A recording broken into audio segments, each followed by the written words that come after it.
जय गुरुदेव दोस्तों। जगत गुरु रविदास जी महाराज फरमाते हैं, बहुविधि धर्म निरूपिए करता दिसे सब कोई, कवन कर्म ते छूटिए जह साधे सब सिद्ध होई।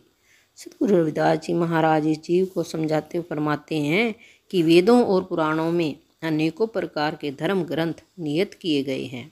सारे संसार के लोग इन कर्मों को करते भी नजर आ रहे हैं। सतगुरु रविदास जी महाराज कहते हैं कि यह नहीं बताया गया कि इन अनेकों कर्मों से कौन सा कर्म किया जाए जिससे करने से सभी सिद्धियां भाव मुक्ति प्राप्त हो सके। गुरु रविदास जी महाराज फरमाते हैं, माधो सत्संगत शरण तुम्हारी, हम अवगुण तुम उपकारी रहाओ। सतगुरु जी महाराज इस जीव को समझाते हुए फरमाते हैं कि हे प्रभु जी, आपकी शरण सत्संगत है। आपके पास दास अगर बैठता है तो वही उसकी सत्संगत है। हम संसार के जीव अवगुणों से भरे हुए हैं। हम लोग अवगुणों से इतने भरे हुए हैं, पर आप परोपकारी।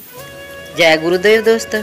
जगत गुरु रविदास जी महाराज इस वाणी में जीव को समझाते फरमाते हैं, सुख दुख महा बूढ़ कर सूझबूझ मत खोइए, दुख की बदरी देख के रविदास नह दीजिए रोए। जगत गुरु रविदास जी महाराज ये जीव को समझाते हुए फरमाते हैं कि संसारिक सुख में उलझकर जीव को प्रभु को नहीं भूलना चाहिए।